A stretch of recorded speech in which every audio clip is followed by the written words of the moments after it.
Good evening, Radhe Radhe, জয় নিতাই বন্ধুরা। আবারও একটা দারুণ একটা স্ন্যাক্সের ভিডিও নিয়ে চলে এসেছি। এটা যারা ডায়েট করছে তারাও খেতে পারো, যাদের খেতে ইচ্ছে করছে না সবাই খেতে পারো।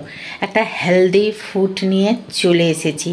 কি সন্ধ্যা সবাই বলছে যে একটু কিছু স্পাইসি কিছু বানাও, তো আমার সব সময় ফ্রিজে অঙ্কুরওয়ালা ছোলা আর অঙ্কুরওয়ালা মুগ আর অঙ্কুরওয়ালা স্প্রাউট মতলব মেথি থাকে, কারণ আমরা মেথির জল খাই তো যার জন্য সব সময় আমাদের মেথি থাকেই বাড়িতে। আমাদের মানে ছোলা মুগ সব সময় আমার বাড়িতে স্টক থাকে।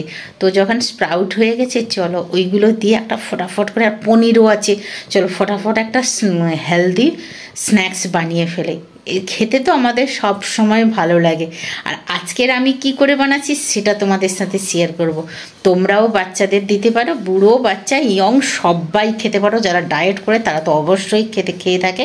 তাহলে চলো তাড়াতাড়ি করে, একদম কথা বেশি না বলে তাড়াতাড়ি চলে রেসিপিটা আমরা শুরু করে। এই যে আমি অঙ্কুরবালা সব নিয়ে নিয়েছি, দেখো ছোলা মুগ অঙ্কুরবালা নিয়েছি, আর একটু বাদাম ভেজে ছাল ছাড়িয়ে নিয়েছি। এই যে শশা কুচি, লঙ্কা কুচি, ধনেপাতা কুচি, টমেটো কুচি, একটু পনির নিয়েছি, লবণ জলে একটু গরম জলে ভিজিয়ে রেখেছিলাম, আর আলু সেদ্ধ করে কুচিয়ে নিয়েছি।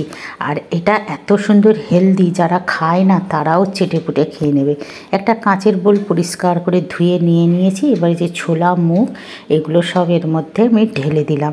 ঢেলে যে একে একে করে সব যে কেটে রেখেছিলাম সেগুলো দেবে। যে শশা আমি একটু বেশি করে কুচিয়ে এর মধ্যে দিয়ে দিলাম।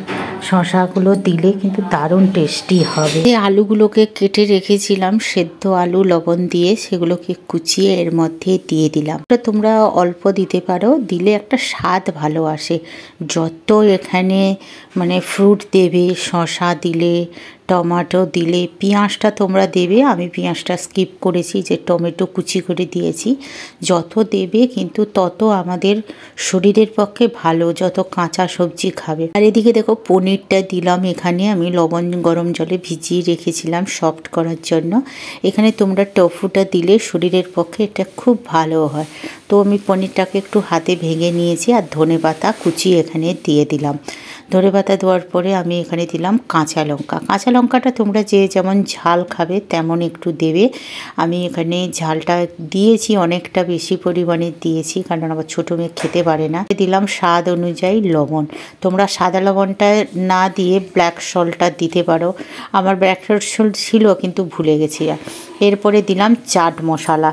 চাট মশলাটা আমি পরিমাণ মতন দিয়ে দিয়েছি। এরপরে দিলাম জিরে আর শুকনো লঙ্কা গুঁড়িয়ে, সাথে একটু বাদাম ছিল সেটাকেও ক্র্যাশ করে দিয়েছি, যার জন্য আরও টেস্টি পিনাট বাটারটা খাওয়া ভালো। এবারে সুন্দর করে আমি চামচ দিয়ে এটাকে মিশিয়ে নিচ্ছি। লেবুর রসটা এটা মেশানোর পরে দেব, তাহলে টক ভাবটা বেশি আসবে। আগে টেস্ট করে দেখব লবণটা, তোমরা একটু টেস্ট করে দেখবে যে ব্যালেন্সটা খুব ভালো হয় যেন। এবার এটাকে সুন্দর করে, যদি কেউ ক্যামেরা করা থাকে তাহলে তখন গামলাটাকে ধরে ঝাঁকানাকা করে দেবে। এবারে আমি গন্ধরাজ লেবুর রস এখানে দিয়ে দিলাম, একটু বেশি করে টক রস দেবে। এটা যারা ডায়েট করছে না তাদের পক্ষে লেবুর রসটা খাওয়া অনেকটা উপকার শরীরের পক্ষে। আর এই স্ন্যাক্সগুলো না, তাতে টক জল দিলে টেস্টিটা ভালো হয়, মুখরোচক ভালো হয়। যা জ্বর ফর হয়েছে, খেতে ইচ্ছে করছে না, এমন যদি একটা হেলদি চাট বানানো যায় তাতে মানে টেস্টি লাগবে খেতে। এবারে যে ভেজে পিনাট বাটারটা রেখেছিলাম সেটা এখানে পরিমাণ মতন দিয়ে দিলাম। মানে যা ছিল তাই আমি দিয়ে দিয়েছি, জাস্ট একটু ডেকোরেশন করার জন্যই রেখেছি সুন্দর করে। এবারে ঝাঁকানাকা করে নিলাম, তোমাদের আমি দেখিয়ে দিচ্ছি আজকের আমাদের এই স্প্রাউট চাটটা কেমন লাগলো কমেন্ট করে অবশ্যই জানাবে। তোমরাও এরকম বাড়িতে সবসময় ভিজিয়ে রাখবে, খাবে মুড়ির সাথে, তো দারুণ লাগে। আমাদের তো সব সময় খাই। এই দেখো আমি বাটিতে সুন্দর করে সাজিয়ে নিয়েছি, কেমন লাগলো কমেন্ট করে অবশ্যই জানাবে। হাজব্যান্ড মশাই খেয়ে বললো যে খুব সুন্দর হয়েছে। এই স্প্রাউট চাট খেতে খুব সুন্দর লাগে। তোমাদের কেমন লাগলো কমেন্ট করে অবশ্যই জানাবে। তাহলে আজকের মতন টাটা বাই বাই। সবাই ভালো থাকবে, সুস্থ রাখবে, আর এরকম হেলদি খাবার বানিয়ে সবাইকে খাওয়াবে। পরিবার তো খুবই হ্যাপি থাকবে, বিন্দাস থাকবে।